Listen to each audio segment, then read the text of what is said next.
Welcome again guys. So ayan, kumuha tayo ng puso ng saging guys.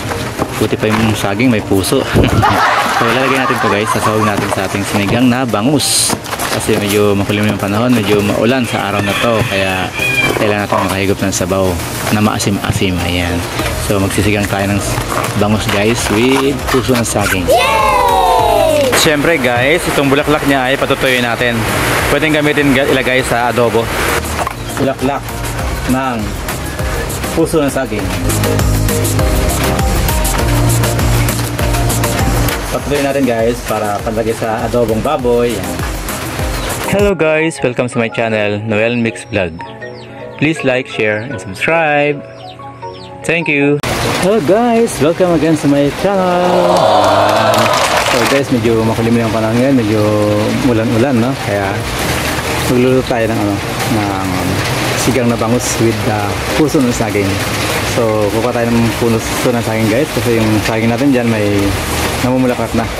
So yung puso niya guys, ilalabas natin sa sigang na bangus. So yung pang-aasim natin guys ay kamyas. Yan. Alam niyo ba yung bunga ng kamyas guys? Napaka-asim nun, masarap yun na gawing pampaasim sa mga sinigang, lalo sa bangus na may puso ng saging guys. So ayan, tara na. Kuha tayo ng guys, puso ng saging, saba. Puso ng saba, yun guys, yun, meron doon. Ayan, ang saba. At syempre guys, unang-una ay babalatan natin itong puso ng saging. So ayan, tatanggalin natin isa-isa yung pinakabalat, balat niya. Hanggang sa lumabas na yung pinakaputi sa gitna. Yun, malambot na yung pinakabalat ng puso ng saging doon guys, kapag kulay puti na siya. So dahan-dahan guys ang ating pagbalat, kasi may hindi naman natin pwedeng bilisan. Ayan, napakalaking bagay din guys yung mga pinakabulaklak ng puso ng saging guys, kasi nabibenta rin sa palengke yan, panlagay sa adobong baboy, yung bulaklak ng saging. Yan, maraming gamit yan guys, kaya malaking pakinabang guys kapag may tanim kang puno ng saging sa bakuran mo.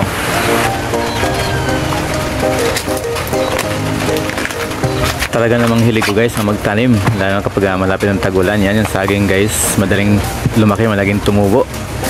Kahit maliit pa itanim mo na siya, madali siyang lalaki kasi tag-ulan.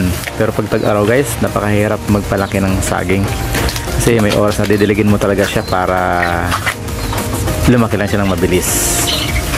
Pero pag tag-ulan guys, walang problema, napakabilis lumaki niyan.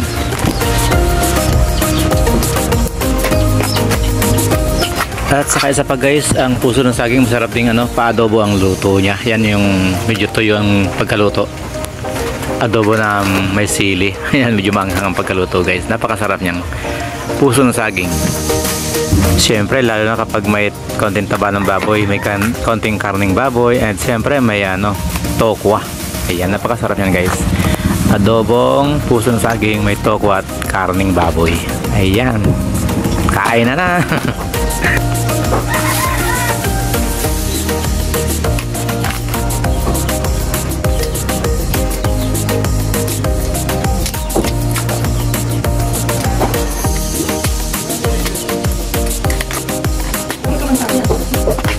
So ayan guys, natapos na rin tayong magbalat ng ating puso ng saging guys. Ayan, pwede nating hiwain yan guys pagkatapos nating magbalat dito.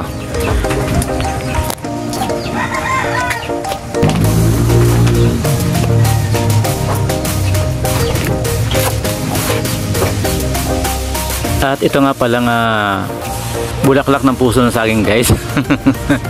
Ayan, tatanggalan natin ang parang niya guys. Ayan parang ang tawag doon, ayun, nasa gitna niya na matigas, parang pang pulikot sa tenga. Ayan guys, tatanggalin natin yan, tapos patutuyin natin sa araw ito. Kung napapansin nyo guys, sa mga kantin o restaurant sa labas, may mga bulaklak ng saging yung kanilang mga adobong baboy. So ito na yun guys, patutuyin lang nila, then malaking bagay guys, nakakatipid na sila.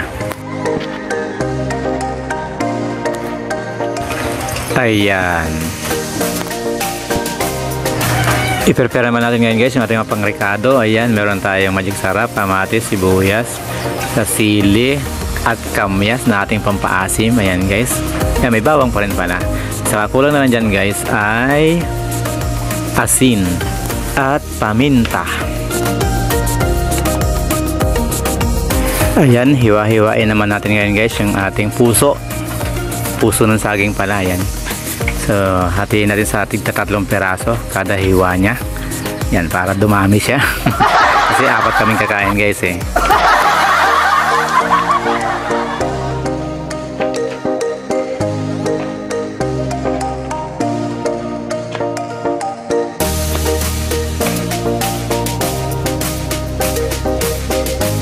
Bali, ang pagluluto ko guys ay may own version lang naman. So, iba naman siguro sa inyo ang pamaraan ng pagluto ng sinigang na bangus with puso ng saging. Bali sa akin guys, yan.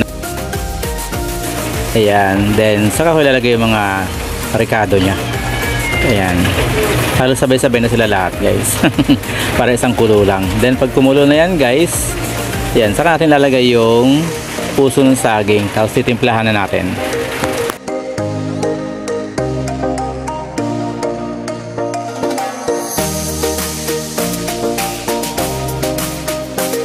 Bale, ganito po ang pagkakaluto ng aking recipe sa sinigang na bangus with puso ng saging with kamyas na pampaasim. Ayan.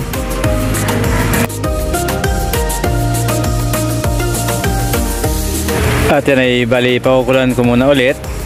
Then pag nakulo na siya guys, saka natin papatong yung bangus. Ayan.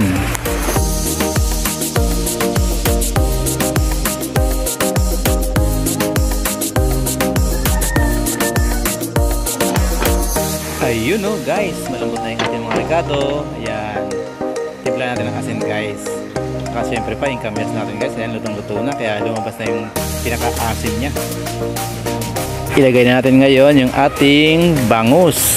Ayan, para kompleto na guys ang ating sinigang na bangus with puso ng saging and kamyas na pampasim.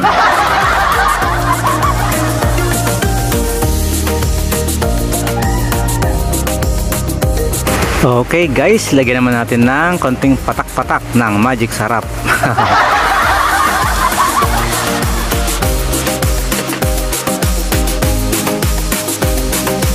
Ayun no, sigurado na ako guys na huling-huli na ang asim ng aking sinigang with kamyas. Natatawa naman ako guys sa aking niluto kasi parang napadami guys yung sabaw, pero tama lang kasi 4 naman kaming hihigop nito eh. Uuubos din yan guys sa sobrang sarap ng luto ko. So thank you guys sa inyong suporta sa aking channel, sa aking mga vlogs, at sana hindi kayo nagsasawang manood. Ayan guys, salamat sa inyong patuloy na pagtangkilik. God bless all guys and see you in my next videos. Bye bye. At kung kayo guys ay hindi pa naka-subscribe sa aking channel, please subscribe now and don't forget to like and share my videos. Thank you guys. God bless all and thank you for watching.